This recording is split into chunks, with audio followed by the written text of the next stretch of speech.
दोस्तों, क्लासरूम में आपका स्वागत है। आज हम पढ़ेंगे आर्टिकल 31A, 31B और 31C, जो कि आर्टिकल 31 के अंदर ही आते हैं। आइए बढ़ते हैं। जैसा हमने पहले पढ़ चुके हैं कि आर्टिकल 31 में संपत्ति का अधिकार था, ठीक है। और इस संपत्ति के अधिकार को 1978 में 44वें संविधान संशोधन द्वारा हटा दिया गया और वर्तमान में ये कानूनी अधिकार है। कानूनी अधिकार है संविधान के भाग 12, कौन सा भाग?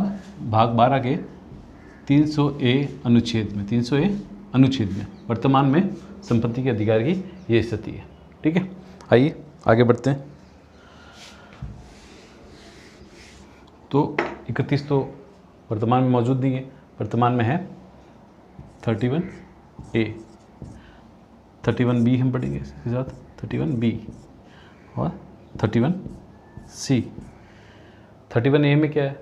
31A में है कि सार्वजनिक उद्देश्य के लिए या सार्वजनिक हित के लिए सरकार किसी की निजी संपत्ति या व्यापार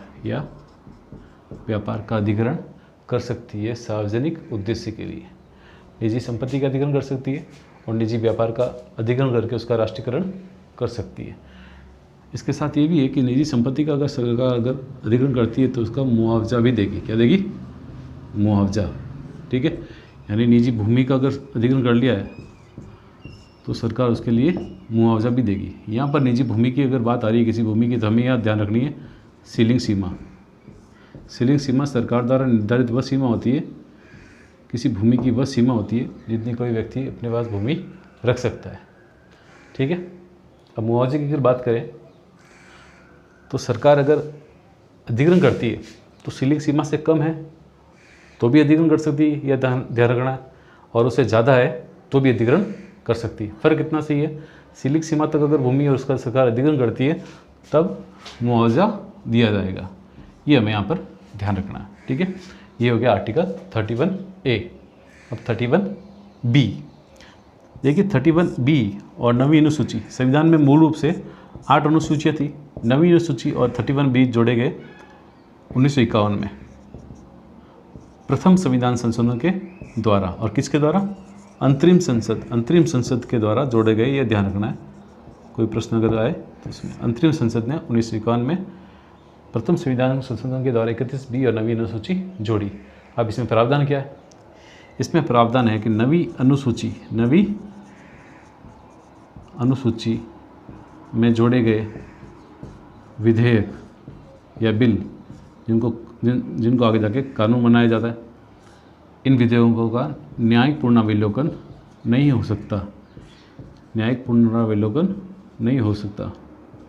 यानी न्यायपालिका अगर संसद ऐसा कोई कानून बनाती है, विधेयक लाती है और उसको 9वीं अनुसूची में रख देती है तो न्यायपालिका उसका न्याय पुनरावलोकन या जुडिशियल रिव्यू नहीं कर सकती और उन्हें गलत नहीं ठहरा सकती या उन्हें रद्द नहीं कर सकती, ठीक है। 31B के इस प्रावधान के द्वारा। तो इस प्रकार क्या हुआ? इस प्रकार संसद की शक्ति बढ़ गई, ठीक है, और न्यायपालिका की शक्ति कम हो गई। ये स्थिति दोस्तों रही थी 1973 तक, 1973 तक। ये ध्यान रखना, अभी इसके बारे में बात करेंगे। फिर दूसरी बात है कि ऐसा किया क्यों, ठीक है। संसद की शक्ति बढ़ा दी गई, न्यायपालिका की कम कर दी गई, क्यों किया? देखिए, हमें जैसे पता है कि संपत्ति का अधिकार जो था वो 1978 तक था, ठीक है। 1978 तक उस संवैधानिक अधिकार के रूप में, उसके बाद कानूनी अधिकार। तो क्योंकि 1978 तक संपत्ति का अधिकार एक संवैधानिक अधिकार के रूप में था और 1951 की हम बात कर रहे हैं तो 1951 की जो कुछ विसंगतियाँ थी, कुछ लोगों के पास अधिक भूमि थी और उन लोगों से भूमि लेनी थी और जो इसके सही लाभार्थी हैं उनको बांटना था, उनको देना था या उनको उनका हक देना था। तो उसके लिए क्या करें?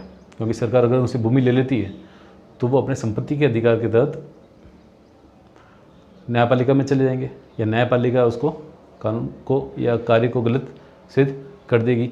इसलिए ये प्रावधान किया गया ताकि भूमि सुधार जो कानून बने हैं उनको सही ठहराया जा सके। तो जो भी भूमि सुधार कानून बने उनको क्या किया गया, नवीन अनुसूची में डाल दिया गया। अब जो वो जिन व्यक्तियों की भूमि ली गई थी, ठीक है, वो लोग अपने मूल अधिकार के प्रावधान के तहत न्यायपालिका में नहीं जा सकते थे या उसको चुनौती नहीं दी जा सकती थी। इसलिए सार्वजनिक हित के लिए ऐसा किया गया उस समय 1951 में, ठीक है। लेकिन बाद में क्या हुआ, लगभग 282 से अधिक इसमें कानून जुड़ गए और इसका दुरुपयोग होने लगा इस प्रावधान को, ठीक है, हम कई बार पढ़ते हैं, ठीक है।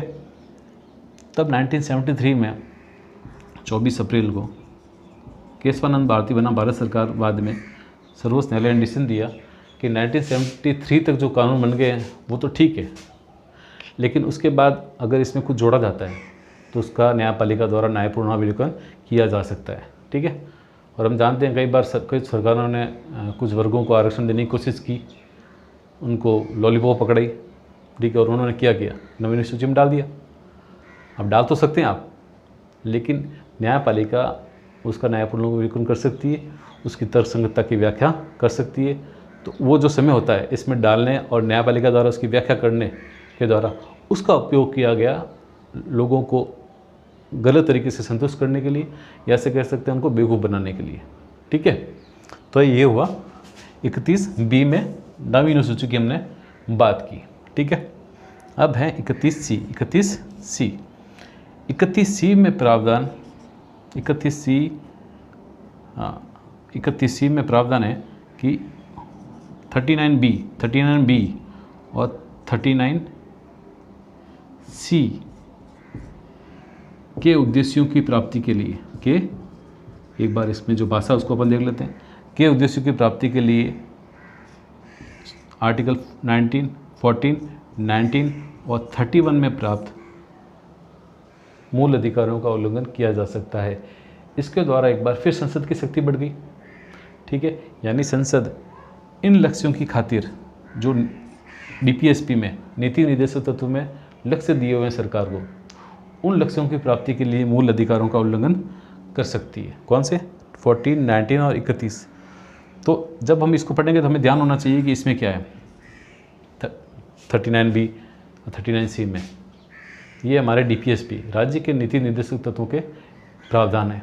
राज्य के नीति निर्देशक तत्व क्या है, राज्य के नीति निर्देशक तत्व संविधान द्वारा निर्देशित वो प्रावधान है सरकार के लिए, ठीक है, या वो नैतिक उसके उत्तरदायित्व हैं जो सरकार को करने चाहिए सार्वजनिक हित के लिए, ठीक है। और 39B और 39C में ये है कि सरकार क्रमशः ये है कि भौतिक संसाधनों का उचित प्रबंधन करेगा, और फिर C में है आर्थिक संसाधनों का कुछ निश्चित हाथों में संकेंद्रण नहीं होने देगा ताकि समाज में अधिकतम समानता की स्थापना की जा सके, ठीक है। तो कुल मिला के इन लक्ष्यों की प्राप्ति के लिए जो हमने भौतिक संसाधन और आर्थिक संसाधनों के संकेंद्रण न होने की बात की है कुछ हाथों में, ठीक है, और सरकार को ये जिम्मेदारी दी गई, एक सरकार ये सुनिश्चित करेगी, ठीक है। तो इन लक्ष्यों की प्राप्ति के लिए, सार्वजनिक हित के इन लक्ष्यों की प्राप्ति के लिए हमारे मूल अधिकार 14, 19 और 31 का उल्लंघन किया जा सकता है, ठीक है। ऐसा किस में उल्लिखित है, किस में उल्लिखित है, 31C में। तो इस प्रकार एक बार फिर संसद की शक्ति बढ़ती है और फिर ये जो 25वां संविधान संशोधन होता है, ये कौन सा है, 25वां संविधान संशोधन 1971 को, इसको न्यायपालिका में चुनौती दी जाती है, ठीक है। तो इस प्रकार हमने आज आर्टिकल 31 के 31A, B और C को देखा। अगर आपको वीडियो पसंद आता है लाइक कीजिए, दूसरों को बताइए। धन्यवाद।